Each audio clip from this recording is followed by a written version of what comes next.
Now, coming to you live from atop the Lavender Town Radio Tower, it's the one, the only, PUCL Podcast.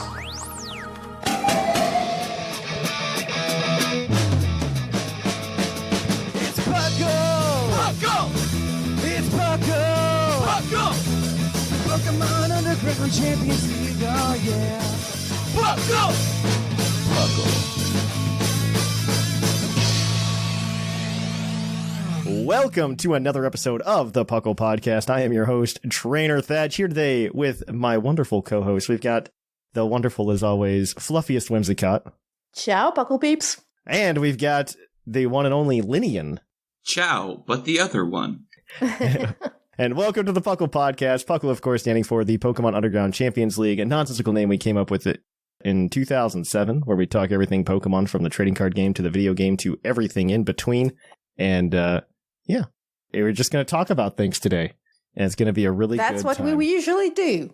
That is true. Be weird if we, true. a podcast, did not talk about things. That's true.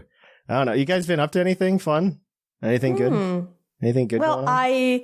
I did catch my Decidueye from the 7-star raid on the very first try. So I have to thank Sigma because, like, I used the Klefki build that he showed in the PUCL Podcast video on YouTube. So oh yeah, he's been doing a lot of those. Those are actually really helpful. Those are really, really good.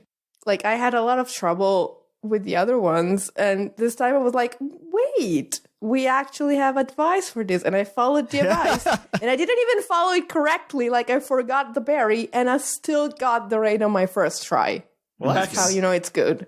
Yeah, I think this one is particularly is one of the easier ones too. Yes, but I didn't have like Miraidon or Iron Hands. I like literally I used the Klefki that Sigma recommended. Mm-hmm. I had a shiny one too, like him. So I just built it up and I tried and I was like, oh dang, I forgot the berry. I'll just stay in and use the cheers to heal and see if maybe I can get close. Oh no, I won. Okay. Yeah, this one's pretty good. I think this one's going to be a decent one to go and do. Mm-hmm. Overall, out of the 7-star raids, I don't know. They've been like making them unnecessarily hard. I feel like, which is both good and bad. Like I would even argue like the Walking Wake and Iron Leaves ones weren't trivial either. So I think one of them was far harder than the other. Yes, and that's Iron Leaves. Iron Leaves was 100% harder than Walking Wake. Yes. Which kind of like wasn't very fair to the people who have Scarlet, because the only way you can have the Iron Leaves is online, and the problem is it keeps knocking people out, so the online raid is much more likely to fail than the solo raid. I didn't have that problem. No? I only have Scarlet, but Boyfriend just booted up his Violet copy. I booted up Scarlet, and we just knocked both of them out first try without too much difficulty. Well, good for you. Well, good. Yeah. I don't even have like big raid mons. I just clicked what's the name of the move? Rage Fist, and then it was dead. You know, it was. Oh, well, I suppose that makes sense. That might work. I do not know the answer. Well, no one can ever fact check me because that's done. Well, for now, they're supposed to come back at the end of April. Right, because they broke the event again. Oh, the one. Yes. I was like, wait, no, the Decidueye is coming back this week, not in 2 weeks like the other ones. But you guys were talking about the legendaries. Yeah, the legendaries. Yeah, the Paradox Mons are coming back. Mm-hmm. I don't do the 7 stars. I looked at that and went, yeah, I'm good. Once Home's out, it's not going to matter much, right? So. No, but they're fun to do. I don't disagree with you. I don't disagree with you on that. Also, they're like 6 IVs or at least 5. I think, are they like 5 or 6 guaranteed IVs? I do not know the answer to this. Still, really good for like breeding mons and stuff. Yeah. So. I've been getting ready for regionals again. I know this is everybody's favorite topic is Thatch playing Pokemon trading card game. But well, I like hearing you talk about it. I know. But yeah, I've been prepping for it. I've been playing like this weird deck that probably wouldn't win at all, but it's been fun. It's this Lugia flying Pikachu deck that's like super slimmed down and optimized. But the thing is, like, it does like two things. It's like you either have a Pikachu mode or you have a Lugia mode, and there's no in between. There's just no in between. And I've had some difficulties with a couple matchups with it, and then Seth was just like, I think I might play Goodra, and V wanting to play like anything with Seth, because Seth and I have very different play styles. Yes. In most things, yes. Yeah, and so I was just like, well, I could get behind Goodra, you know? And so I started playing Goodra, and he's just like, I think I'm going to play Giratina. And I'm like, God, Seth, I've been building this Goodra. I've been putting the reps in with Goodra. Aww. And I was like, we could work on the deck together. We could have fun. To be fair, I think at this point, because the format's been so long, most decks have been pretty much like quote unquote solved. So like, yeah, okay. There's like a 56 card list for like every deck that's going to win. That every deck will run. They will run these 56 cards, and then you have 4 cards that you like flip between. Yeah, it's pretty. So it looks pretty boring in terms of that. I also care less this time, so I expect to do better because I just don't care. That and I'm already playing in a regional once. I'm more comfortable at this point, like asking people to speed up their play. Because last time, I think that was my biggest issue, is I was being too nice. Oh, I see. I was just like letting people play to play the game when I should have been like, no, you need to like hurry it up so we can finish this game. I see. And yeah, because if you lose a couple games early, you end up getting thrown into the quote unquote jank tank. Okay. With a bunch of decks that aren't meta and you have no idea how to play against. Confusion foo. Yeah. Yeah. Well, that's literally how, like, because I played Lugia last time, and then I got thrown into the jank tank, and I played against. So, like, I like text some like really cool stuff to play against Mew, which is a really popular deck still, and I played 0 Mews that entire day. I was so I would sit down, and on both sides of me would be a Mew mirror. And then I'd be sat down, and I was up against Zeraora V Max V Star. And I'm just like, nobody ever played this deck. This is not a deck that anybody plays. And then I would get set up the next round, same thing. 2 Mew mirrors on the sides of me. I'm playing Jolteon V Max. Like, what is this deck? And it was just a nightmare. Oh wow! It's a nightmare to play. It's a nightmare about to play. Yeah, so hopefully, so I'm in between 2 decks, whether it's the Pika Lugia or the Goodra deck. I might just go Goodra, because Goodra you can kind of just like turn your brain off and just play Goodra. It does one thing. It does Goodra, and and it's very easy just to play Goodra and be happy. So we'll see. We'll see. I've been doing a lot of prep for that. I bought a bunch of cards this morning. I got some good pulls, so I was pretty happy out of that. Yeah, because the Galarian Bird tins came out for Crown Zenith, and Crown Zenith's just a fun set to open because it's like the annual set. So in Japan, they do like these fun sets that have like they're just like really pretty arts of popular cards. Yeah. For tournament play, and we usually get these in these half-baked sets in the U.S. and the West. And so that's Crown Zenith right now, where those cards exist in it, but a lot of them are promos, or they're just in what's called the Galarian Gallery, so they're a little bit rarer than typical cards. Like alternate character art and stuff like exactly. that? That's exactly it. Okay. It was called, Wizards calls it Pack Fun, which always sounded so, I don't know, twee and childish. But it's unfortunate that has been exported. Yeah. And so it's okay. I mean, I like it. And I mean, I pulled a lot of good cards this morning. I got like 15 packs, and we pulled like the fancy Radiant Charizard, which is cool. Ooh. I know.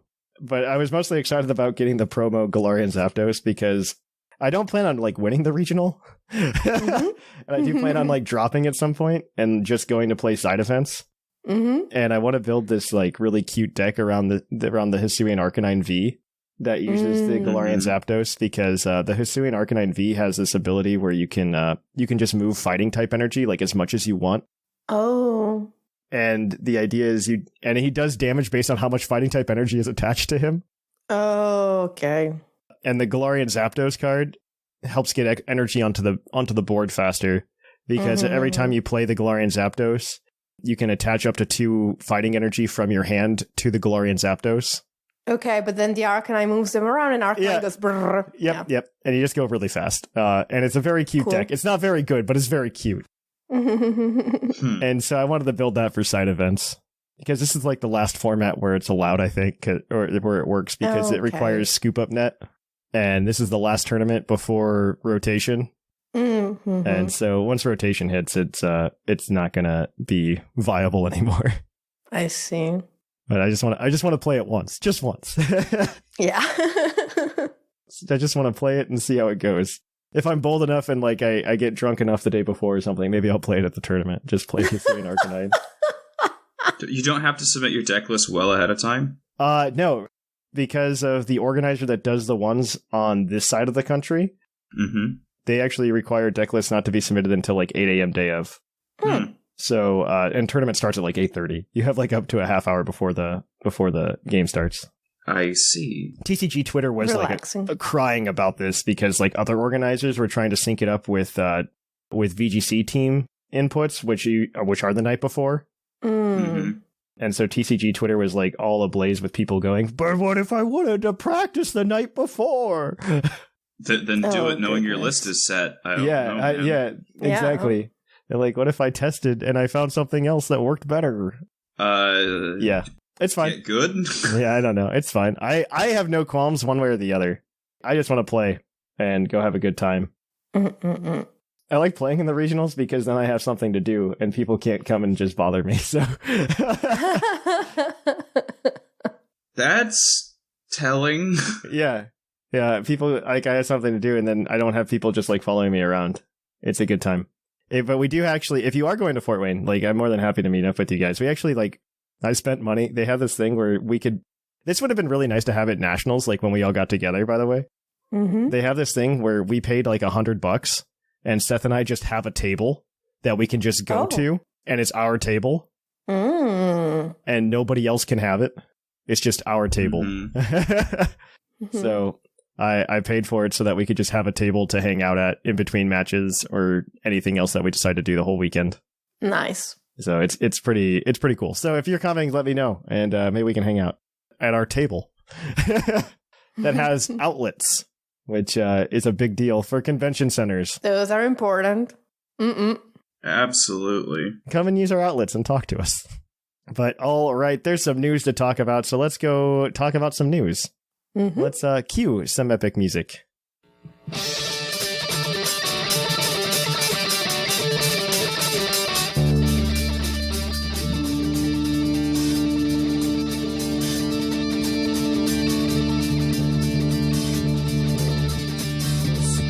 Coming to you live from the Lavender Town Radio Tower. This just in. Welcome to the news. There's things to talk about, so let's talk about them. Okay. Lynian's blue, so he gets to go first. Yep. To follow up last week's news that James Turner designed Tatsugiri, he also designed Dondozo. To the surprise of no one. That makes sense. Yeah, that makes no sense. Hey, well, let's make these cool Pokemon. They like interact in a way that like one eats the other and they get powerful together. All right, so you want me to like make them two? No. Why you make just one of them and then it's a surprise how the other looks? No, yeah, right. No. Right? They're gonna put that on one team. Think, people, think. I know. Like I was just like, I'm like, wow, shocker. Water is wet. VT Dubs, the 3DS and Wii U eShops are going to close in a week. I like that only everybody talks about the 3DS. The Wii U eShop is actually closing, which actually has a lot of games on it. One big one that I think people don't know about, like this is just general Nintendo, not just Pokemon, is the Metroid Prime Trilogy is like $20 on the Wii U eShop. So I would go do that while you can. On the 3DS eShop, everyone... Please, listen to me. Just try Kid Icarus Uprising. It's fantastic. I have that on cart. It's pretty good. Yeah, my only issue with it is that the controls cramp my hands. Yeah, that's fair, but it's excellent. Oh, and go buy the DLC route for Fire Emblem Fates. Fire Emblem Fates. I did that. Because otherwise you're just never getting that. Yeah. Fire Emblem Smash. That's another DLC that would be gone forever. Just DLC. Check that's not there. But also, like, remember that, okay, Pokemon Bank is going to be free, but you need to have downloaded it before the eShop closes. And also Transporter. Transporter is a tricky one because you can only download it from inside Pokemon Bank, but apparently you need a subscription to download Transporter. Yeah, so if you haven't done it yet, you will need to shell out the $5. Okay, and so it sucks, but that's what it is. And I'm not gonna. I am not endorsing this, but it is possible, and some people may be able to do this, where they can homebrew their 3DS and install eShop titles onto their 3DS. I'm sure I don't know what you mean, and I'm sure you don't need to download Pokemon Picture for one of the methods. But also another thing that might be relevant or might not, the demos for Auras and Sun and Moon are still there, and it's still the only way to get Ash Greninja. We don't know if it will ever be relevant again, but it's a cool collector's item, though, right? Like, yeah, exactly. It's a cool collector's item.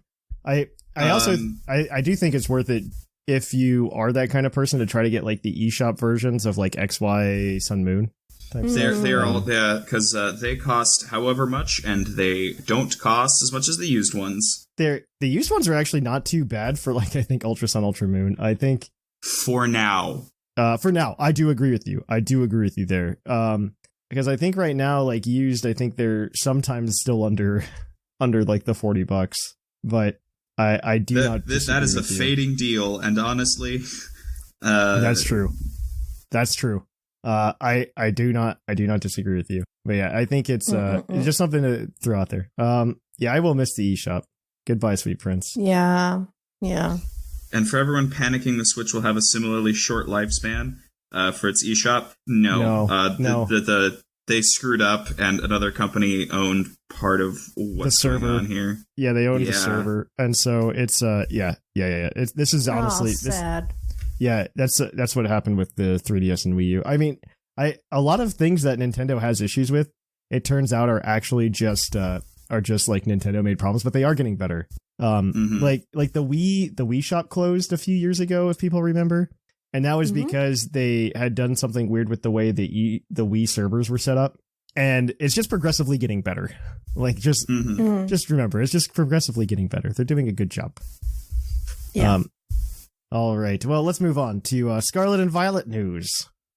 Yes. So we were talking about the Decidueye raid before and how it's going to come back this weekend instead of waiting for 2 weeks like they usually do. Oh, that's true. That's true. Yeah. I messed up. And so remember that. And also, we have some more tips for you. So if you're using Iron Hands, don't belly drum on turn 1, because the thing that the Decidueye does every single time at the very beginning of turn 2 is to nullify your stat boosts and your ability. So don't belly drum on turn 1. You're just going to die for nothing. And it says here you should have someone with Taunt, because Swords Dance gets a little annoying. But so either Miraidon or Bellibolt. And if you can coordinate with other people, I've seen a strat where you beat this Pokemon in like 2 turns. Because 3 people need to do like Fake Tears or Acid Spray. And then the other person does like, what's Miraidon's signature move? Oh, I don't remember. No, it's Electro Drift or something like that. Electro Drift, yeah, something like that. Tokyo Electro Drift, something. Tokyo Electric Drift. So that will just one-hit KO the Decidueye. But if you have something approaching that, okay, maybe it's going to take you a little longer, but it's still, there's a way to do this very, very fast. If you're going solo and you don't have Miraidon or Iron Hands, again, go to our YouTube. And Sigma has a really easy Klefki build that is pretty much guaranteed to do what you need if you do it like Sigma says. Yeah. It's just going to take a little more patience, but it's worth it. Yeah. And on to Unite news, Goodra came out. off of Unite news. Yeah. In Pokemon Go, the Let's Go event runs March 21st to the 29th and brings back Shiny Meltan, along with increased odds of extra small and extra the big one, Meltan.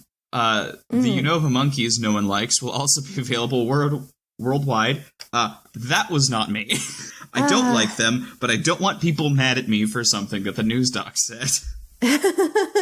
I guess I think I still need Pampor. I'm gonna try to catch her. I think based on the leaks of like not the leaks, but the data mine of like the Pokemon that still aren't on Switch. The monkeys are 6 of like the 13 or 14. And I don't think anybody's bothered by that. I'm gonna be completely honest. I think I'm more upset about Furfrou than Furfrou, Snivy, and Tepig. I'm definitely more concerned with. Wait, Snivy's not coming back. I didn't look at the leaks. It's not, the data mine, like, it's pretty much like on Switch, there's like not that many Pokemon that aren't there. I think we're missing like Patrat. We're missing Tepig, Snivy. Those are the only starters, by the way, that aren't coming back in Scarlet and Violet. By the way, spoilers for the event, not for the DLC. By the way, this is for the DLC. Yeah, minor spoilers. I feel like telling you Pokemon that are coming back isn't a spoiler, and this is a situation that's fully created by Pokemon themselves, and I do not want to support them making this a spoiler. All right. Well, moving on. There's a Team Rocket event, I guess, next week. That's cool, from the 25th to the 29th, giving Giovanni Regice, the one that nobody needs. Regice, wow! Grunts will also that anime clip kills me. Grunts will also have the chance to get shiny Pokemon. That's nice. They haven't had a chance. I thought they did. I thought they did already, because I've definitely caught shiny shadow Pokemon before. Yeah, me too. Haven't. I have a shiny shadow coughing. I have a shadow Beldum and something else. But maybe my shiny shadow coughing came from not a grunt. Maybe it came from a leader. Yeah. Yeah, I don't know. Anyway, TCG news. TCG news. There's an Iono card that was revealed for Japan this past week. Oh my god, yes. And, oh my god. Yeah, it's gonna be in every deck ever. So the way it works is each player shuffles their hand to the bottom of their deck and draws for each of their remaining prizes. So it's like N, but with less shuffling. It's N plus great. Marnie put together. I mean, I really like the shuffling your hand and putting on the bottom of your deck for 2 reasons. One, it reduces the amount of shuffling time in the middle of the game. Yes. Which is a huge problem in Pokemon, by the way. Like, the amount of times you deck shuffle in a turn, or you can, is so high. And like, looking at you and Teleon players. And then there's also, and then just like combining it with N, where it's just like draw this number of prize cards. Well, it's great because your hand's on the bottom of your deck, so it is a new card that you draw. I mean, this is a more punishing version of Marnie, though. It's gonna be in every deck, and somebody on Facebook or something, some group that I'm in about TCG was complaining. They're just like, the full art was already gonna be expensive because it's a female, and then and they're just like, now it's a useful card. So I just think it's going to be real sad for one reason alone, and that is you're going to have to hear at least once a tournament someone trying to make a who's a what's it, and then like all of her catchphrases joke. Oh god. And it's, or worst case, it's going to be the hosts on the stream who do it, and everyone has to suffer. Yes. I mean, it's going to be a good card. It doesn't come out in this new set that drops in 2 weeks. In the West, it's in the newest set that comes out in Japan sometime in April, so it'll be in our next set, which I believe is May or June timeframe. So it's a little ways off for the Western release, but it's incoming. It's incoming. All right. Well, Puckle's Pokey prediction time. Ash's final episode is airing this week. Do you think there's going to be any surprises to catch people off guard, or just Ho-Oh? Okay, the Ho is like a good one. I honestly do think that it's just going to be Ho-Oh. Like, that's my honest answer. It's going to be like some vague ending where Ash is just like, I am a Pokemon master, then Ho-Oh flies over his head or something. Yeah. And like, that's the end. My serious answer is, yeah, I don't think they're going to do anything particular with this. My meme answer is right after the end of the episode, like, as the credits are rolling, they're just going to have a hospital beep, beep, yeah. beep. I knew you were going to say something. I think that... and then Ash wakes up. I honestly think what might happen is they're going to run like a season of the new anime. They're going to see how it does. And if the ratings like start to go down, you're just going to see Ash come back and hang out with these new kids. They're gonna pull a Digimon Digimon 2 where all of a sudden it's like, oh, bring back Tai, this isn't working. Yeah, Digimon Adventures 2. They're just gonna bring him back and he's just gonna be hanging out with these new kids.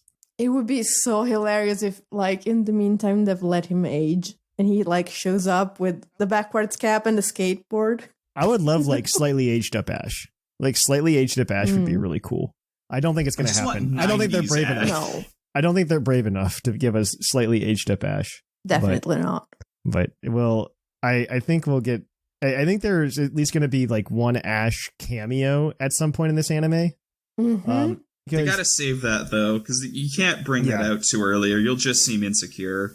Well, yeah. So honestly, the way I see the Pokemon anime going in the future, and this might be like, because I don't see like Liko and Roy lasting forever. No. The way I see this is kind of like how Yu-Gi-Oh does their animes, where like you have a couple of years with this protagonist, and then we're gonna get a new one. But what I fully expect is at the end of this, we're gonna get almost like a Jaden Yuki versus Yugi fight between Ash and like Liko/Roy.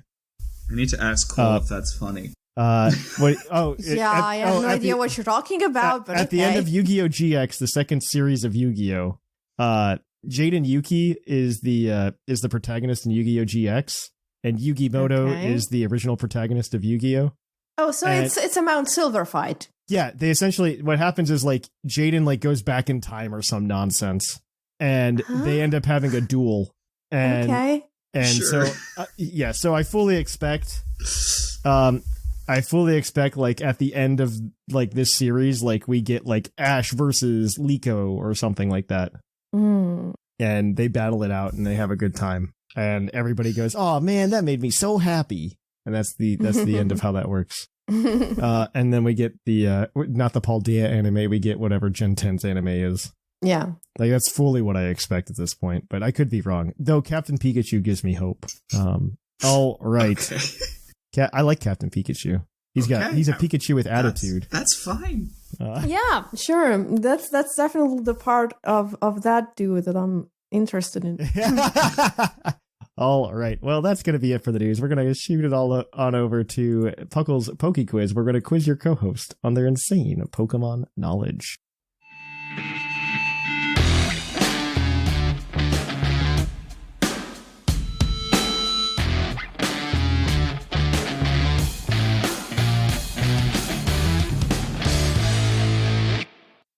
Oh, hi, and welcome to the Poke Quiz, the part of the show where we quiz our co-hosts on their insane Pokemon knowledge. I'm Mark from the Dunsparce Gang, here to explain the rules. Our fabulous co-hosts will work as a team to answer 5 Pokemon-themed trivia questions that fans have submitted on the Discord server. Each question is worth 1 point, with Pokedex and multiple answer questions worth more, for a total of 7 points. The host can use a free hint at any time. If they get all the answers correct and do not use the hint, they can cash it in for an 8th point. Welcome to Puckle's Poke Quiz, where we're going to quiz your co-host. Thank you for that introduction, Mark. We're going to go ahead and get our first question from Liger himself. What is Team Star's catchphrase? Seriously? Yeah. Is it not it's not so much a question. Yes, it is. It's not so much a question as a challenge, like, are you actually going to be able to say it out loud without cringing? And Lynian managed it, so we get the point. That's good. Hasta la vista. It's a silent H, but yes. Hasta la vista. I like it because V-Star is the mechanic in Pokemon TCG right now. For like a week. Very corny, very Pokemon is the comment. Yes. All right. This is going to be from 2Crow48. In Pokemon X and Y, what is the Mega Evolution Guru's real name? What? I think this is the more fair of the two questions I received, by the way. What? Yes. I have no idea. I don't remember. I don't know that I'd be able to answer this one either. What? How did we learn his name? Is his name in the games? If it's not, I will riot. Yeah. I'm wondering if it's just in the anime. I hope it's not just in the anime. That would be kind of unfair. Yeah, if it's, we're gonna find out. But yeah, we'll see. All right, I'm gonna say his name is Tim the Enchanter. I'll give you points if you tell me who he's related to and Karina. how he's related to He's them. Karina's like grandpa, or yeah, he's Karina's grandpa, I think, isn't he? I will accept that. I don't remember if I he's her will dad or accept that. grandpa. I think he's her grandpa. An elegant way to say you're wrong, but let's keep moving. Yeah, I'll accept it. Because I don't know that his name is actually in the game. Look, they're in France, so I want to say his name is Pascal. Yeah, No, sure. it's Gherkin. Obviously. Yep. So I'm still giving you the point. That was a hard question. But now I Right. want to know how he's related to Karina. He's the grandfather of Karina. Oh, okay, so You got it right. You got it right. We were You got it correct. right. You got it right. You got it correct. Yeah. All right. Your next question is going to be your Pokedex entry question, as always. And this one's going to come to you from G McP. Your first entry comes from Pokemon Scarlet, and it reads, when attacked, this Pokemon will wield the tendrils on its body like fists and pelt the opponent with a storm of punches. Who's this Pokemon? Earthworm. Yep. Orthworm is correct.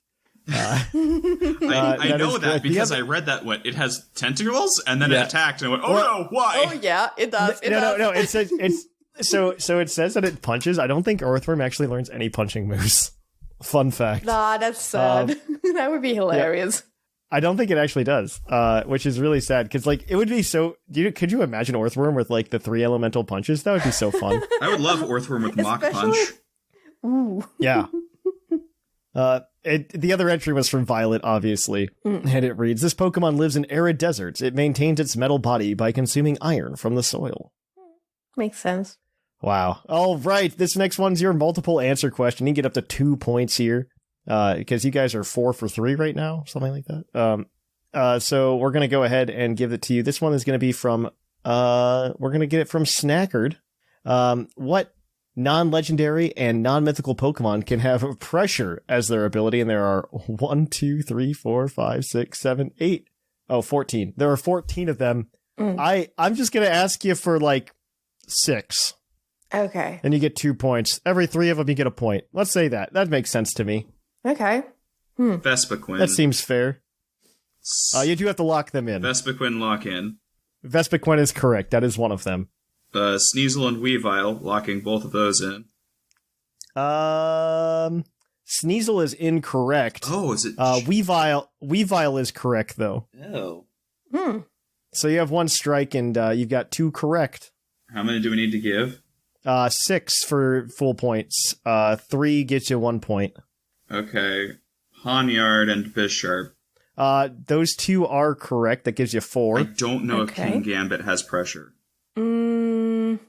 I don't think it does, but I'm not sure. I don't like that Pokemon. I haven't used it. Dusclops has it. That was relevant in VGC.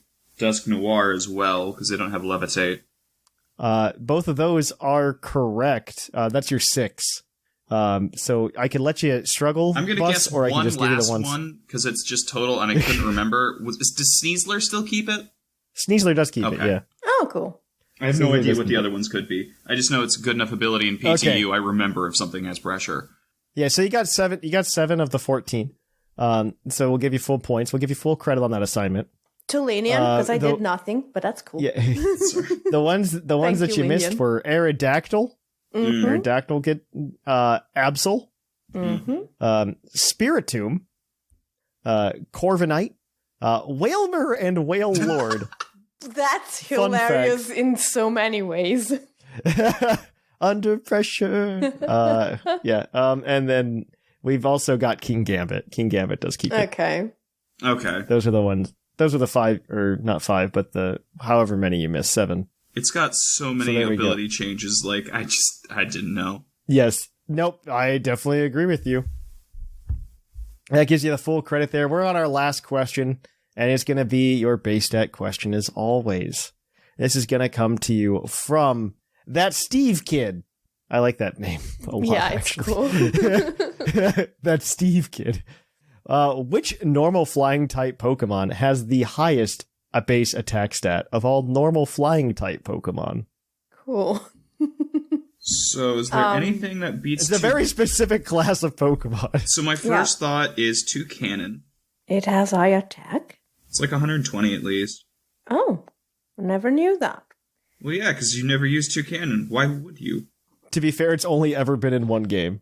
Yeah, and it looks grumpy. I don't like that. I love Toucannon, but like I can admit, no. Its only redeeming quality, as far as I'm concerned, is it's shiny, for rather obvious reasons. Braviary is also up there too. I'm just trying to go. Is Staraptor high or not? I don't think it's 120. It's like 120-ish. I think Braviary has it beat. I think that's 130. Is there any normal flyings in Gen 9? I don't think Squawkabilly does it. No. And Mega Pidgeot is special, so... Yeah, absolutely. I don't think it's that. It's a very special Pokemon. Well, Fearow is probably high, but not that high. Fearow, no, it's a Gen 1 Pokemon. They thought a Pokemon had a high stat with like 85. Exactly. Dodrio, yeah, similar reasons. Yeah, I'd say Braviary, probably like 130. I mean, if you remember it being 130, I'm okay to go with it. We do have our hint, which we could use, or we could cash in. If you're confident I want that to roll it's with it, just because I think we've hit pretty much every physical attacking normal type at this point. Normal flying. Yeah, if it turns out it's like Chatot. No. I'm really sad. Chatot. Gosh. So you're locking in Braviary then? Yeah, I think so. Braviary is correct. Good job, It has Lynian. a base stat total of 123. Tied for second are Staraptor and Toucannon with base 120. And then following that up is Unpheasant with 115. Okay. Yep, that's a thing. Well, go Captain America Bird. Yeah, go America. So what was its base stat then? 123. Oh, well, that's a thought that counts. But that gives you guys 8 points today, though. So it does change up our leaderboard. Let me go ahead and change that up. We're going to sort the sheet. All right, so in first place, we've got Whimsicott with 16 points. Yay. By doing almost nothing. Wow, I'm getting carried. In second place, we have Lynian with 14. In third place, we have Sublime with 11. Mark and Claude are tied for fourth with 8. In sixth, we've got a tie between Seth Milo and Shark Finnegan with 7. Tied for eighth is Jushiro and Basket with 6. In 10th, we've got Sigma with 5, and Shamu has yet to get on the board, which doesn't sound correct because he was on the show last week, so people didn't give me points from last week. So I need to get that checked out. That sounds correct. Right. Yeah. So on that note, we're going to kick it on over to our topic. We have another review this week from iTunes from Boy Jeff. Amazing, 5 stars. I just started listening this year, but I've loved it ever since. Well, thank you for that. And if you would like to review us wherever you listen to the podcast, we would really appreciate it. It would help us out. On top of that, you might be able to be right on the show. Well, until then, we're going to kick it on over, guys, to the topic. Our topic today is going to be top 5 and bottom 5 normal types. I can't believe we haven't done this one yet, in all honesty. But I'm excited to go through it because I don't know that I have strong feelings, but every time we do one of these, I end up getting strong feelings. There are a few of these that I have pretty strong feelings about. There's one that I will not leave until it's on the bottom list. Okay. So for those of you who are unaware how this works, we pretty much have no rules. There's no consistency between episode to episode how we decide whether or not we like something or dislike something. We just come to a consensus that this belongs in the top 5, this belongs in the bottom 5 of this type. Well, we try. We try to come to a consensus. We usually just give in eventually. We get beat down. Just because we have a time limit. To some extent. I'll say to some extent that's true. But I like going through them. I think there's a lot of really fun ones here. I think you missed some of them. Well, if I did, it's because typing every normal type sucked. It started, and because of how Bulbapedia sorted it, so we have all the monotypes and then all of the dual types. Oh, okay, that's why. It's not in order the way I thought it was. Yeah. Okay, this checks out. Doing it any other way would have been more taxing. Yeah, because I was legitimately just looking for Pidgeot. It's halfway through. It is halfway through. All right. Well, let's go ahead and get started. We are just going to propose a bottom and a top, and we'll vote and decide and discuss. I'll kick things off. I said this before the show, but I think Drampa belongs in the top 5. I have never nominated the Dragon type for one of these episodes yet in any other type. But I think Drampa is a really cool Dragon type. He was the first Dragon normal type, and he was actually pretty good when he came out. Like, he was okay. I mean, there were VGC teams that were successful with him. I like his design, and I think just in general, he's a cool Pokemon. In terms of normal type, I wouldn't make him like top Dragon type, but top normal type. I think I like your argument for this. I actually agree. I was going to say, I was like, because I try to write a couple Pokemon down to see like, you know, how I feel before time, right? Have something to bring. Yeah. And Drampa was in my top 5, and I took him out because I didn't think I would be able to argue him. Really? I think he's very easy to argue. I think his Pokedex entries are also really nice. He loves kids. I thought that someone would fight me on it, but you know what? I love Drampa. Really? I love the fact that Drampa believes in violence. Yes, Drampa is a great Pokemon. I think Drampa's just a really cool Pokemon. It's in Pokemon Snap, and it's really cool in Pokemon Snap too. Drampa will straight up burn your house down if you're a rude child, and you know what? I can vibe. I'm here for it. I love Drampa. Okay, so Drampa, shoo-in. Drampa will not just tell you to get off your lawn, it will burn your lawn down. He will remove your lawn. Yes. That's a shoo-in then. Okay, so now I need a bottom. I need a bottom 5. I think a very easy bottom 5, and like I hate to say it, I think Purugly. Yes, that was going to be my first bottom as well. Sure. I think Purugly is bottom 5 for sure. Yeah, like I don't know. They do this thing where they make Pokemon that already exist again. And I think it's very easy to say like another one, but I'll hold off.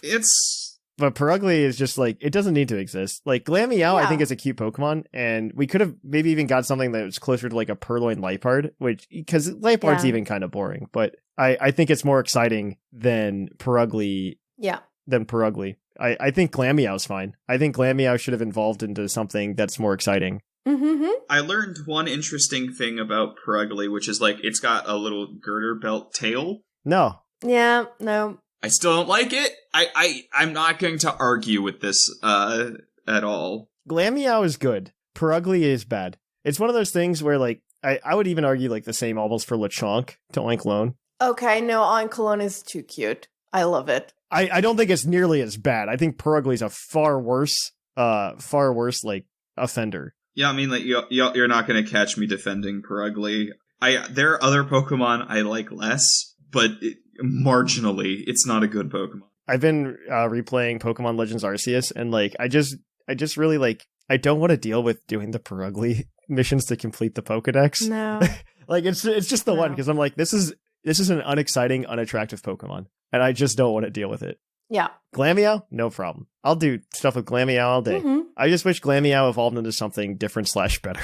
All right. Well, that was a real easy first two. Yeah, normal is going much smoother. I'm sure it'll get a little bit more intense. I don't know. I to be fair, I don't know that I have a lot of strong feelings about normal type Pokemon. Hard stop. All right. Well, I've got strong feelings about one top and one bottom. So let me just say one of my least favorite Pokemon of all time is a normal type, And it's gonna be a fight because it's a Pokemon that evolved in Gen 4, so Thatch apparently loves it. Okay, no, if it's Licky Licky... But Licky deserves to be executed. So like, I'm not gonna say that Licky Licky deserves to be executed, but I will say it's not a good normal type. It's one of those things again where like, okay, so there's a lot of Pokemon that get evolutions in Gen 4 that just get fat, but at least their designs are cool. And I don't think the same about Licky Licky. Like, we made Lickitung fat, but we did not make it... Yeah. This Wi-Fi belly tongue monster... Like Electabuzz to Electivire? Can leave. I think that... Magmar to Magmortar? Sure, yeah, I like that. That's pretty Very cool. Not as cool, but it's fine. But like, it's fine. It's fine. He's got flamethrower arms. That's kind of cool. And then you've got like Tangela to Tangrowth. I can kind of get behind it. Piloswine to Mamoswine, great. But Lickitung to Licky Licky, I feel like that's like the worst one. Like, hard stop. I think you're right, and I think they committed the absolutely unforgivable crime of like lowering the tongue to body ratio. That's just not good. No. To be fair, to be clear, I don't like Lickitung, but I don't hate Lickitung. Exactly. Lickitung is fine. Licky Licky is pretty bad. Yeah, it's fun. I like Gen 4 evolutions, but Licky Licky definitely not one. Like, if it didn't exist, I'd be okay. Yeah. If instead of going, more body, they'd gone for like a Greninja type of deal with the tongue, that would have been fun, But instead, yeah, Licky Licky is bad. Okay. This is going a lot smoother than expected. Nobody's gonna... why would anybody fight you about that Pokemon? It's a Gen... You have... Look, I didn't think anyone would fight me on Hypno, and yet there we were. Okay, that's fair. So, I realize there are a lot of normal types that I really like, actually. Mm-hmm. Yeah, a normal type is surprisingly full of, like, decent bangers. I'm not gonna lie. Yeah. In this, there are two that I don't really think I'd be able to argue onto the list, but there's one that I need to at least attempt this is the one that I feel really strongly about. Zangoose is peak design. No. He's got the 90s, Dixie Cup zigzag. He's grumpy. He's got a great rivalry. His ability is cool and interesting, even if it's just slightly different guts. No, look. I think it's I think it's one of the top 2 normal types from Gen 3. I don't know if that makes it top normal type. No, look. The thing is, I don't think Zangoose is terrible, but I think it does not deserve a spot in the top 5 given its competition. I feel the same. Like, I think Zangoose is cool, and like if in a playthrough of Gen 3, I could use it. I just don't. But even then, like, I look at Gen 3 and I'm like, Kecleon's there though, and I like Kecleon. Yeah, that's a lot more fun. Outvoted. I just want you guys to picture in the top corner of your vision, you just see a little like telltale Lynian will remember this fades in. Okay. I can't fight you on this. You are too resistant, but at the same time, watch yourself. I think as if there's like a Gen 3 adjacent Pokemon that I think you would agree with me more on. I don't think that's possible, Thatch. I think so, but we'll let Whimsicott go first. Okay, so I think one of the parameters we were using last time when I was on this type of episode was how iconic it is, besides just how much we like it. That can be. These are all things that can be true. I like to state, because some people like to put hard rules to it or get upset that we don't, that there are no hard rules and it's just how we feel today. That was just a premise to say that based on either of those parameters, this Pokemon definitely deserves a spot in the top 5, and that's Eevee. You're like not wrong, but but also it feels like it's technically a normal type. This would be like this would be like us. We haven't done electric yet, but it'd be like us if we did electric type and we put Pikachu there. And I don't feel like that's right. Mm-hmm. But yeah. Pikachu's not one of your favorite Pokemon. Eevee is one of my favorite Pokemon. Yeah, Zangoose is one of mine. Welcome to the other side of this. I feel like Eevee, I don't know, like I don't want to do it because I don't want to shill. I don't disagree that Eevee's not a cool Pokemon. It's a cool Pokemon. But I feel like I want to use this opportunity to lift somebody up and not give somebody who I don't want to let somebody snowball. I feel like I've been held hostage to like this little fox. Like, it's been pushed hard. I do think that Nintendo wants us, or Game Freak wants us to like Eevee. And I don't blame them because it is cute and they have like a really cute mechanic. That's something that really upsets me is we haven't gotten like too many split Evos since then. I mean, I guess there's like Applin, but I can't. Was there another split Evo? I guess Ceruledge and Armarouge. There's a lot of other split Evos. Does anybody have more than 2 though? Applin, Appleton.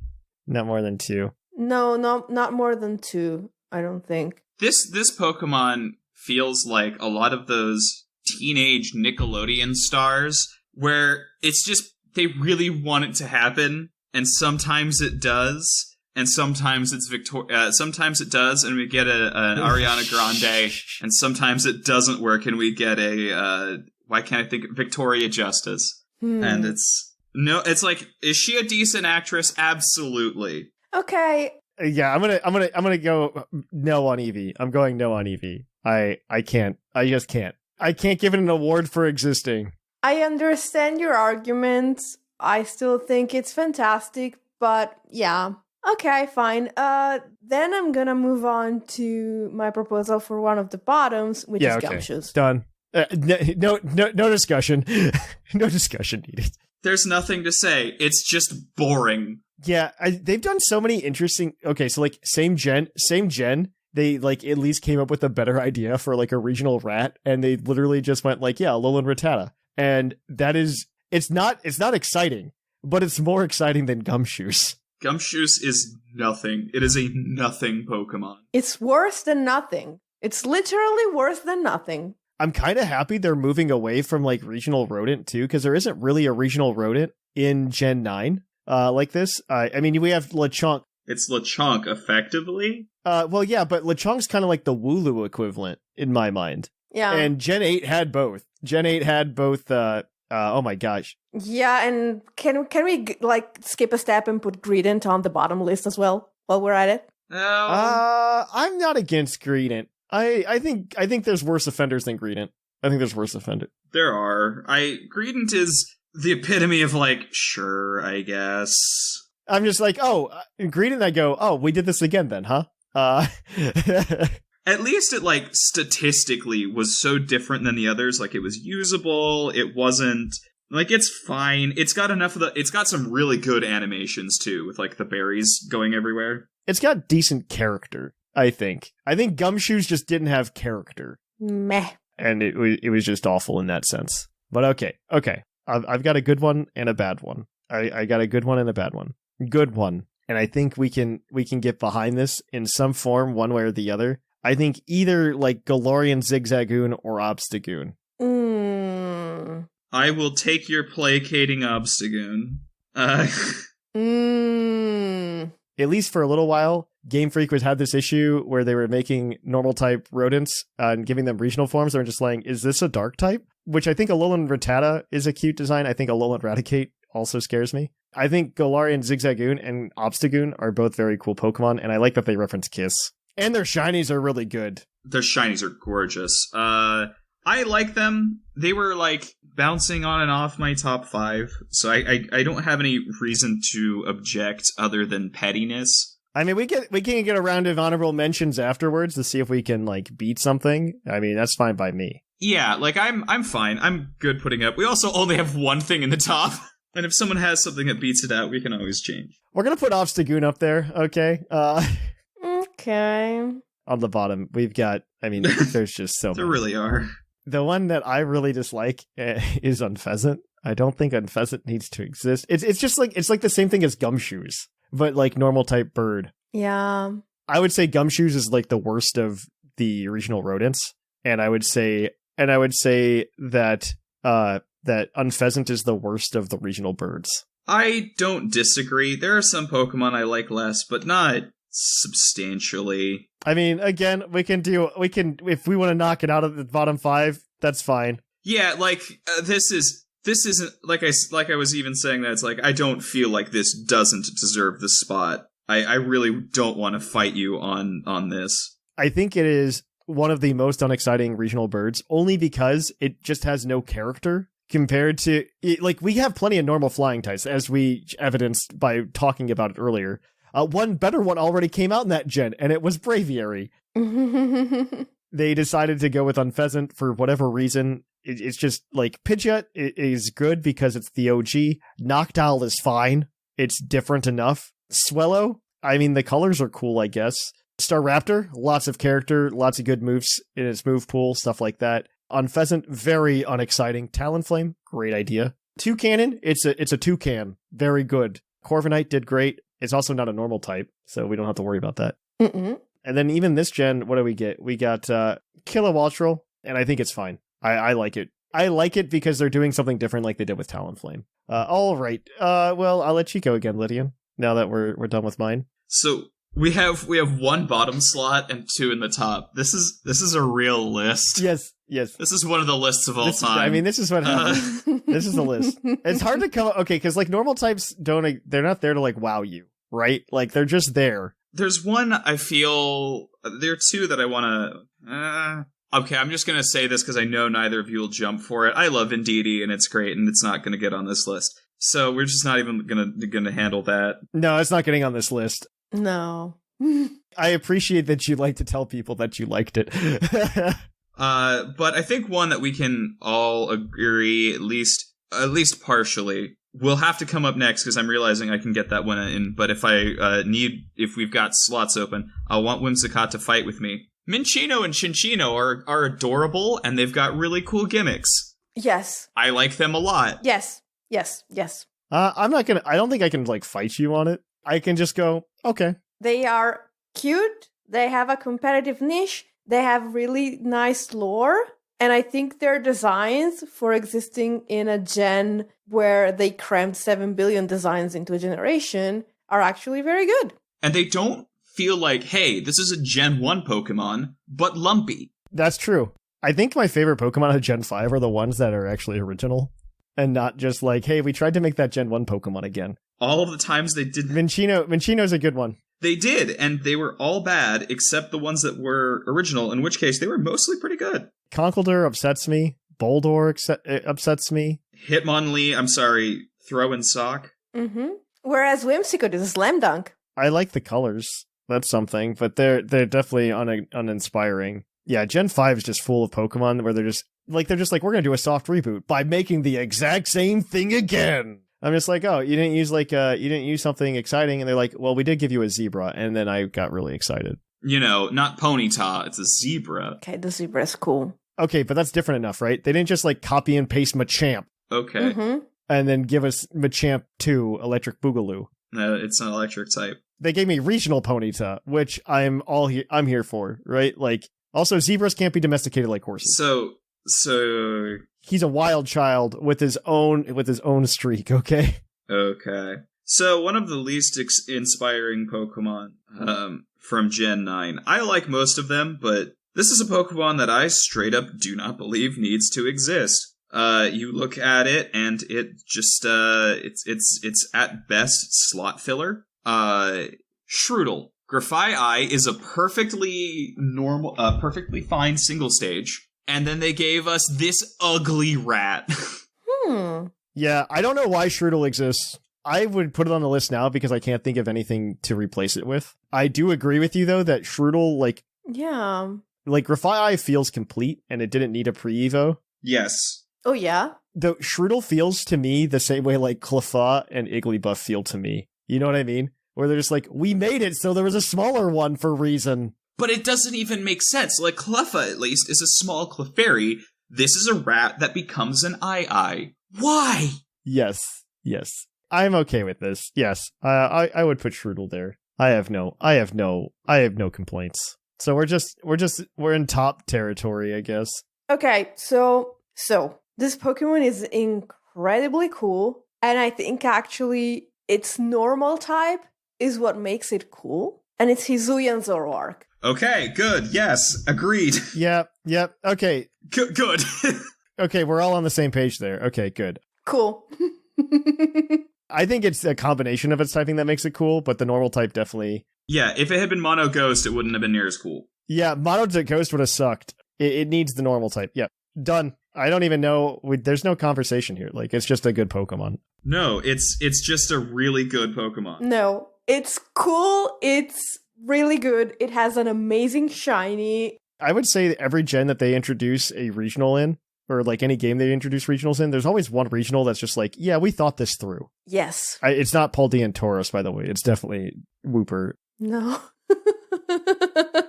But like every gen, they've got like one regional where they're like, yeah, we thought this through, and it's good. Hisuian Zoroark is obviously the one from Legends Arceus that they were just like knocking out of the park with.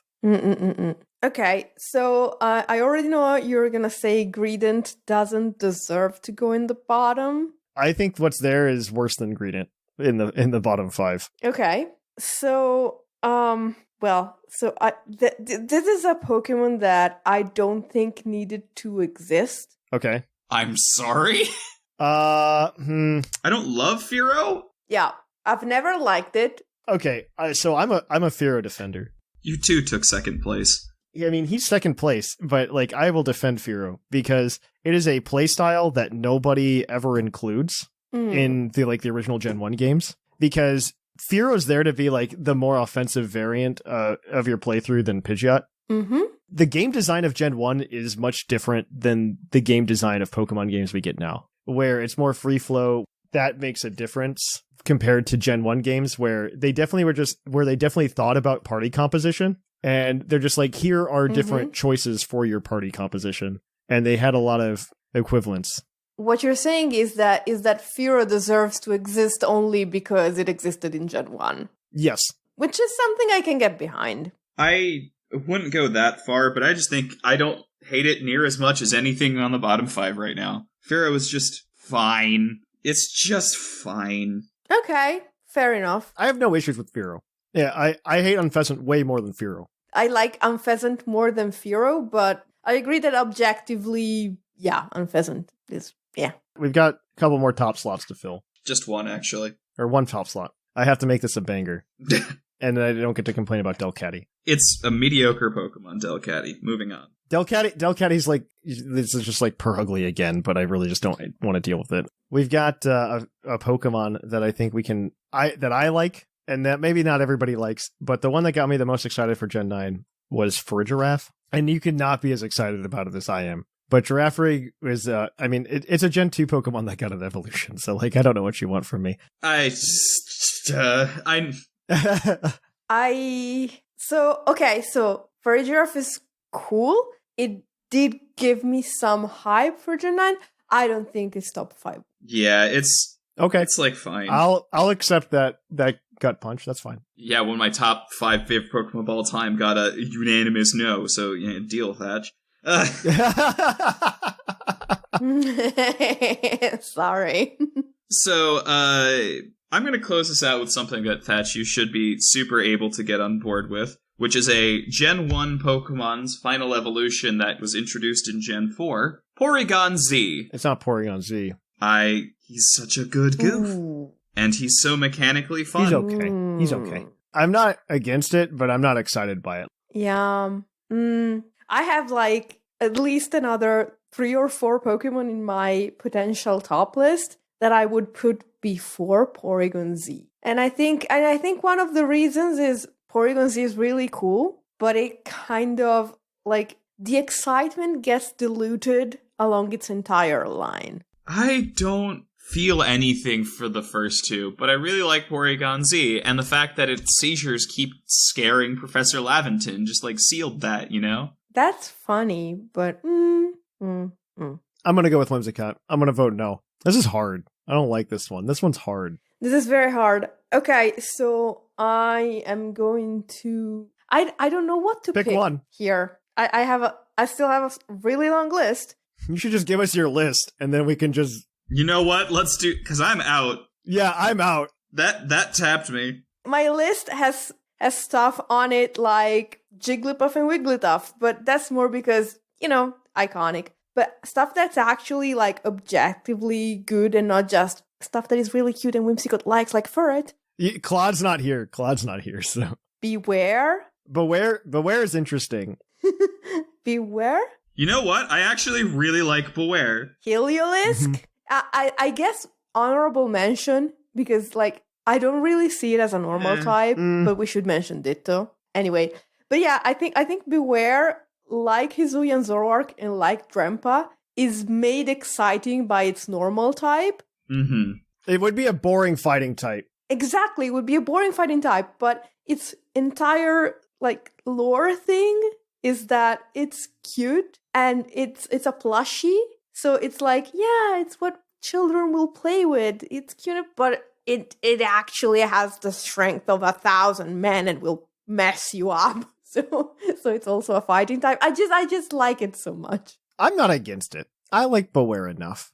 I'll accept it. I think another honorable mention we should have, otherwise Shamu will hate us, is Wooloo. Simply because of the Wooloo phenomenon. Okay, but I feel like the Wooloo phenomenon was manufactured by the man, and it makes me not like the Wooloo phenomenon as a result. So I would argue that sometimes sometimes you have to accept that the thing they're promoting, because they know it's good and can succeed, is actually good. But yes, I understand your point. No, they know this stuff, actually. They know this stuff really well. Like, a really good example of this is before X and Y came out.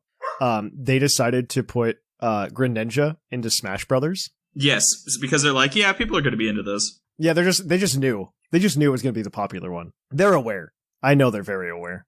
The only thing that I would have really liked in this list, and I don't think we'll get it because this is definitely like a very me thing, is Mega Pidgeot. I think it's a very cool Pokemon. No, I would actually be okay with putting Mega Pidgeot in there. I don't know, like, so I think Mega Pidgeot might be argued to deserve more to be in the flying type list. Probably.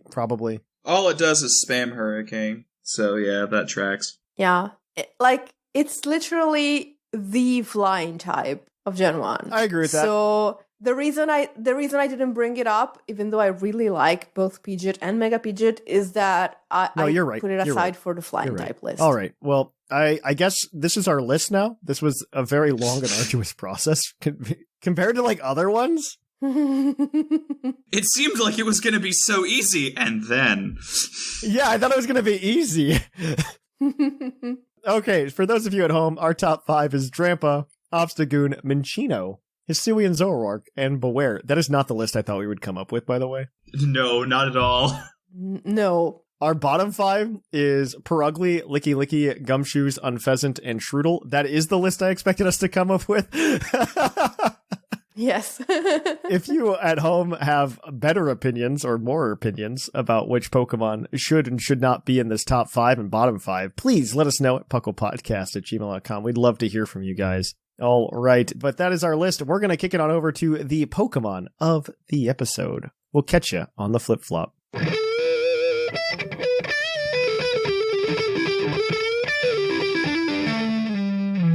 of the episode. Welcome to our Pokemon of the episode. Our Pokemon of the episode today is National Dex number 570, Hisuian Zoroark, the spiteful fox Pokemon. Its Pokemon Legends RC's Dex entry reads, a once-departed soul, returned to life in Hisui, derives power from resentment, which rises as energy atop its head and takes on the forms of its foes. In this way, Zoroark vents lingering malice. And it's super cute!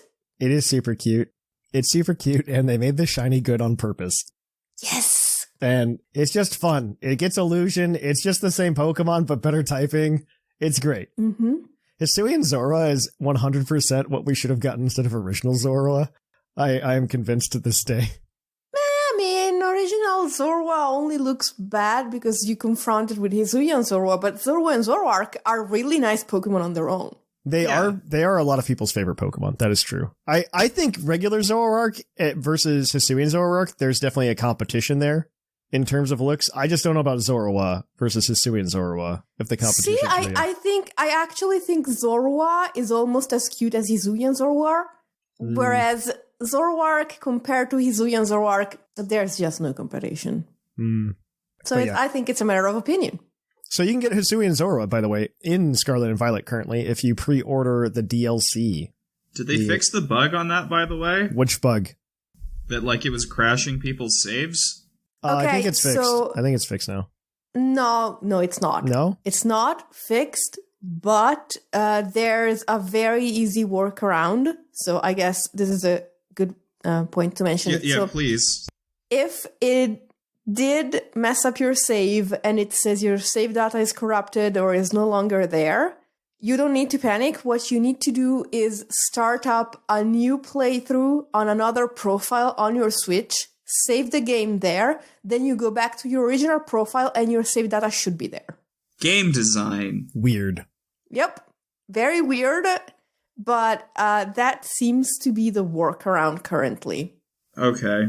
I'm still not going to buy the DLC until it's patched, so... So I don't even know that it was the DLC that caused it. Some people have reported that it seemed to have something to do with the Vivian postcards.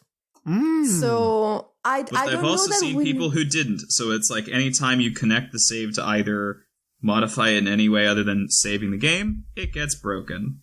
Exactly. So, we don't know for sure if it's the DLC or the version 1.2.0.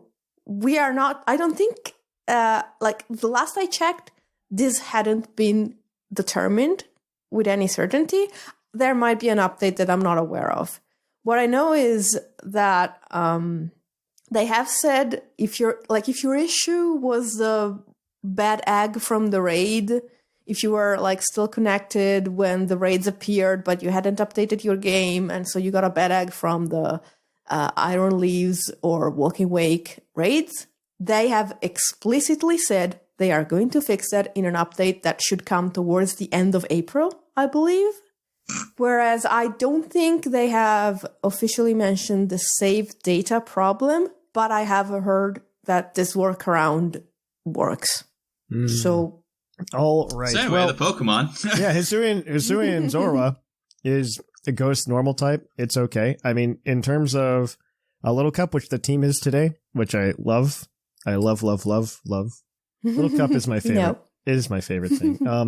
But it gets a good number of moves that you would expect it to get. It gets Bitter Malice. Bitter Malice changed its condition from Legends Arceus to Gen 9 into a proper Pokemon game. It's no longer a Hex with a freeze chance? Well, no, it's not. So Frostbite wasn't a freeze chance per se. It's not really freeze, but it's supposed to be more like burn, but for special. Which everybody's like, bring that into Pokemon. And I'm just like, Pokemon's kind of balanced the way it does special attack versus physical attack. And they try to make it two different things, not the same thing. So it's not there. Instead, all it does is it actually just lowers attack by one stage. Yeah, but it no longer does extra damage. Attack? You know what? Fine, whatever. No, not special attack, just regular attack. I mean, Zora's fine. I don't want to read its base stats, but I guess I will. It's got 35 HP, which is okay for you. 60 attack. Nobody cares about that part anyway. 40 defense, 85 special attack, 40 special defense, and 70 speed. Of course, it's got that illusion ability where it copies the form of the Pokemon that's last in your party. So you can do some tricky tricks when Zorua comes out into the field. It's a decent lead in that way. And I think even more so now because of how it's Ghost normal. You could make it something that's weak to Ghost or quad weak to fighting, or quad weak to fighting. Like Pawniard, which is on this team as well because it's one of the Little Cup staples for literally ever. I think Gen 1 Pawniard, top of that meta, top of the Little Cup meta. Pawniard. Gen 1. Ever since Gen 5, it has been top, I believe, though. I love this Little Cup team, though, and I'm so excited to talk about it because it is just a very cute Little Cup team. You've got Hisuian Zorua, obviously. It is timid, so it can go fast. It's got Illusion. It's holding Eviolite because it's Little Cup. And if you're not holding Eviolite, you're holding a choice item, or you're Diglett and you're holding a Focus Sash. And it's got Knockoff, Will-O-Wisp, U-Turn, and Hex. You can Stab Hex. You can Will-O-Wisp. It's very good for kind of tricking your opponent. Like, if you led this and you, like, changed your form into Pawniard, you could just knock off and your opponent still thinks you're Pawniard. I'm going to read you the EVs, but I don't think they really matter because this is Little Cup. It's 116 defense, 76 special attack, 116 special defense, and 196 speed. Now, this all happens because in Little Cup, you're level 5, so it doesn't really matter too much what EVs you put there. You just kind of drag until you get the proper stats on Showdown. This equates to like a 17 speed. The special attacks around 16. These are both decent numbers to hit.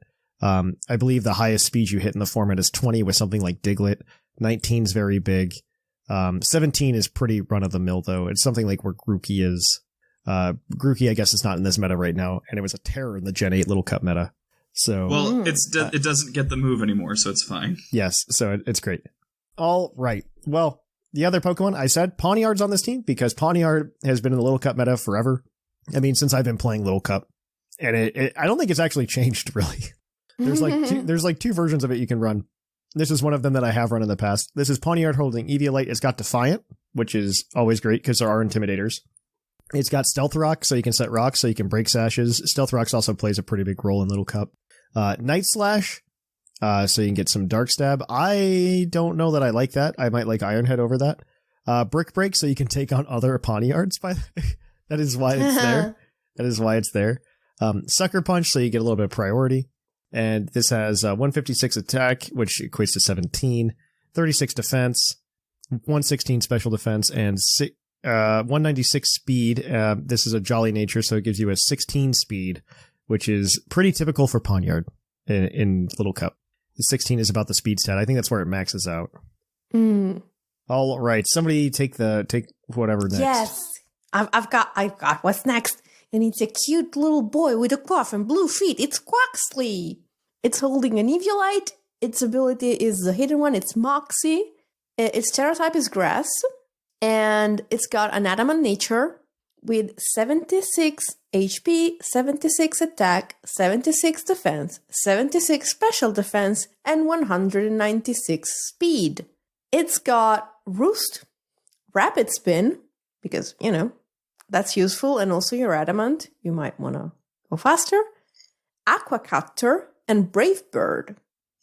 So this thing is like, I'm guessing if you get a Rapid Spin off, then you just, with Moxie. You just go. Yeah. You just go. You go. Yeah. Yep. Exactly. You just go. The speed is a little slow. It's 116 it's 14. With the Adamant Nature. Plus 1, you get to 21. 21, which outspeeds everything. It should. Outspeeds everything without a scarf. Without a scarf, yeah. If you have a scarf, it's an issue, but a lot of things don't run scarves, except we're going to talk about one, but most things don't run scarf. Yep. But so if you need to remove stuff that would stop your Quaxley from going brr, there's a Diglett. It's holding a life orb. It has Arena Trap. The Terra type is Flying, which will never stop being hilarious. It has 36 HP, 236 attack, and 236 speed with a Jolly Nature, because you want this one to go fast.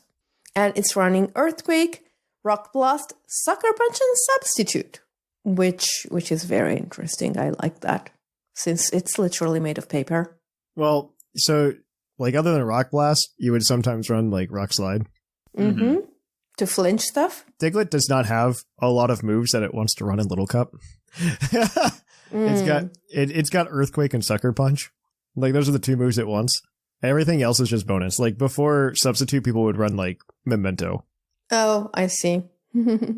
All right. We got 2 Pokemon to close this out. We've got Nimble, who's done being a speed bump and is ready to fight. We've got 228 attack, 36 defense, and 236 speed. Tinted Lens is its ability. Very strong ability with an Adamant Nature. First Impression, Leech Life, Sucker Punch, and U-Turn. This thing's not very fast, but you'd be surprised what priority will do for you. Yeah. In addition, it hurts. Tinted Lens is good. Yes. Very much so. Yeah, it's like, oh, bug isn't a very strong type. Now it's not really resisted anymore. And it got priority with a strong move with an adamant nature. Yeah, it's holding a life orb too, so ouch. Yeah. And then you probably heard that we have a choice scarf user on this, so we do. It's Mankey, now a baby of a 3-stage line. Mankey is a fighting type, with Defiant as its ability. 116 HP, 196 attack, and 196 speed. Jelly nature with close combat, U-turn, Earthquake, and Ice Punch, because this thing's a Gen 1 Pokemon, so its coverage is basically yes. I love Mankey and I love Primate irrationally. It's in the same camp as like Hypno for me. I don't know why I like them. I just like them. I don't know why. I just don't know. I used to not like them at all, but they've kind of grown on me. I like Mankey a lot more now that Annihilate exists. It's a cool ending. I think so. I would agree with that. But yeah, this is the team. That's the team. It looks really fun. I was going to play it before we started, but I didn't get a chance. I will probably play with it afterwards. I am going to throw it up on the Discord so you guys can try it out. And I believe I have a new version of the bot, so we can put it up finally for the patrons. Yay! Ooh. Yay. So look out for that. Look out for that on Patreon this week. And other news, though, I think that's everything. I think that is everything for this. We are going to go ahead then, and we're going to kick it on over then to the mailbag. It's mail time! Send in your emails! Mail! Welcome to the mailbag. The mailbag is the part of the show where you can send us emails at puclpodcast@gmail.com, and we will read them on the show. All you have to do is answer the mailbag question or just give us an interesting story or something to talk about. As always, this segment is brought to you by the fictional energy drink Green Tauros, the energy drink that gives you hooves. Hooves. And as always, we'll give out the Green Tauros badge if somebody sparks conversation or we just feel nice. So, our first email this week is going to be from the British Gent. Dearest Thatch and his ever so informative co-host, firstly, I must apologize for not emailing you sooner. The problem I've had is that I've been sleeping on writing in, as Pokemon Sleep joke. I wish I was a betting man, as I don't think anyone saw Pokemon Sleep or the Pokeball Plus being spoken about again for the Pokemon Company. That direct, though, overall, I'd say it was a 7, but only because of that news did it hit a 7. Now onto the mailbag topic from last week. Well, to be honest, I really don't have a clue what to expect from the new TCG release, as I don't follow it. Anyway, next email. No, I'll finish reading it. What I will say, though, is that Seth, Shamu, and Shark all made me want to go and start. That is a mean sentence to read aloud. Some of these cards sound like they are going to be real fun, and to hear that they are changing how they pack the booster pack of cards is good to hear. Knowing that you will be getting something worthwhile out of a dozen packs and not just trying to hit lucky even makes my wallet feel better. I will say I really like some of the artwork on these cards, plus making them a story in the evolutionary lines of the cards is a really nice touch. I know they've done it before on some cards, but it's always nice to hear their carry get on. Well, I'm going to cut this email short, as currently the new raids have changed, and there's an owl I need to go catch. Thanks to R Sigma with the YouTube videos he's been producing and helping out how to beat them solo. I best start getting my sleep pattern back into some good state now. Prit, come on. You just know we're all going to want to buy that plus. Until next time, the ever so nodding off, the British Gent. I love you, British Gent. Oh my gosh. Yeah, the new packs are going to be awesome. Like the way that they're going to distribute it, much better. I think it's 3 hollows per pack or something. Nice. Up from like the 1 guaranteed hollow per pack. Yep, and more opportunities for rare. They're basically doing the Magic Collector booster, but they're doing that for everything now, which is good. Yep, it's going to be wonderful. I don't like collector boosters. This was the correct decision. The reason they're doing it too is because they're raising the price because inflation of the booster packs as well. So like the booster packs are right now, I think, hovering at like $4 USD, and I think they're raising them to $4.50. And in all honesty, booster packs have kind of been a bummer to open, especially as of late. And being like, hey, you're going to get a reverse hollow, but then we also got rid of non-hollow rares. And on top of that, there's also another slot for a hollow rare. See, imagine if they did this and then charged you $12, and that's a collector's booster. And this is good. This is good. Mm-mm. No, this is a good change. I'm really excited to open like a booster box of it because it's just going to be every pack is a hit. Like it's going to be wonderful. All right, the next one is going to be from Gigasaurus Games, and we'll give that to you, Whimsicott. Hello, PUCL crew. So comes the request, so come the emails. So here we go again. As an amateur board game designer and playtester, I have strong opinions about TCGs, and none of them are good. We appreciate the frankness. This being the case, I decided to have some fun making some Paradox names instead. Ooh, nice. Okay. As Gigasaurus Games, my own Paradox name would probably be Towering Lizard. That's nice. And since my favorite Pokemon is the already ancient Relicanth, I will dub the Paradox Relicanth Iron Fish. Oh my gosh, I like that it's so close to Iron Fist. This is just so good. I thought this was going to be like, let's take those Pokemon with weird names and give them more normal names, but no. That's not how this went. Oh, wait, you haven't heard the best part yet. No.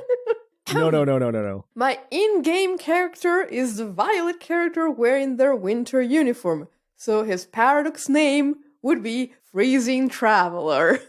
It's amazing, I love it. Finally, my starter was Fuecoco, so the Paradox Skeledirge would be Iron Singer, which is, like, I love this one as well. If only it was, like, a metal kind of Pokemon. That would be so good. I'm sorry. It's still great. Even disliking TCGs in general, I always enjoy the episodes discussing it because the co-hosts always have so much enthusiasm. Thanks for all the great work, and I hope you all have a wonderful week, Gigasaurus Games. Thank you. We hope the same for you. All right. One last email is going to be from Soap. Morning, Puckle Peeps. As someone who is fairly new to TCG and only plays periodically, rotation is something I look forward to, as it's a breath of fresh air, and hearing about new things gets me wanting to pick up a few packs and jump back in. Weird how that marketing works, eh?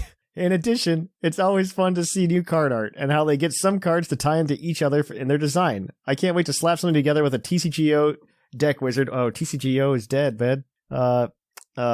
In the arms of the angels. And then laugh in astonishment when it somehow pulls out a couple of wins. We all have to switch to TCG Live now. It's both good and bad. Lastly, I think it would be cool to introduce some kind of fish paradox form. Relicanth or Sharpedo could get a cool future form. The hive mind is real. I don't know. He's such as a metal golem. The X-Files theme. Da-da-da-da-da-da. Yeah. Such as a metal golem fish or freaking sharks with freaking laser beams. That's a good reference. Meanwhile, Luvdisc could get some love with the ancient broken heart form that has low defense but terrifying attack power. Oh. Pair it with a villain that has a tragic backstory and boom, you have a mini arc with some moral about how in time all things heal, hence why today we have the love discs we all sometimes remember. I'm sorry. Another example is turning a legged Pokemon into a fish. After all, evolution is already canon. Anyways, that's enough fantasizing for now. Slipping away once again. Can we give them like 20 green Taurus badges, please? Alright, Soap, yeah, that was... This is amazing! Alright. My favorite part is not the favorite part of everybody else, but it is that it's the love disc we all sometimes remember. We sometimes remember, It is the best part! The love disc we all sometimes remember. Yeah, right? That's a Green Taurus badge for that line alone, right? Like, it's not that we all know and love, it's that we all, maybe sometimes think about. And those days are bad days. Woo! All right, well, Soap, you get the Green Taurus badge. We'll give it to you on the Discord. If you want to email us next week about what your top 5 and bottom 5 normal types are, we'd be more than happy to hear it from you. And if it's Zangoose, we really want to hear it from you. Lynian really wants to hear it from you. All right. And of course, if you want to keep up with us throughout the week, come to our Discord at puclpodcast.com. You can follow us on social media, Twitter, Facebook, and Instagram. Of course, you can always go ahead and check us out on YouTube at youtube.com/puclpodcast. I should be streaming this week, this Tuesday or Thursday, one of the two. Depends on how close I get done with the floor in my basement. I'm very close. So hopefully very soon I'll be done. Please let me be done. This is like the third time I've put the floor in the basement. I want to be done. I feel like if you listen to this podcast, you can determine the exact day Thatch turned 30. Yeah, probably. And then, of course, you can help us out over at Patreon at patreon.com/puclpodcast, where you get exclusive Pokemon distributions and things of that nature. So we thank you, everybody who does it, and if you don't, that's fine too. On to bigger and better things. I guess I have been Trainer Thatch. I have been the fluffiest Whimsicott. And I have been Lynian. And here in the Lavender Town Radio Tower, it's closing time. Bye!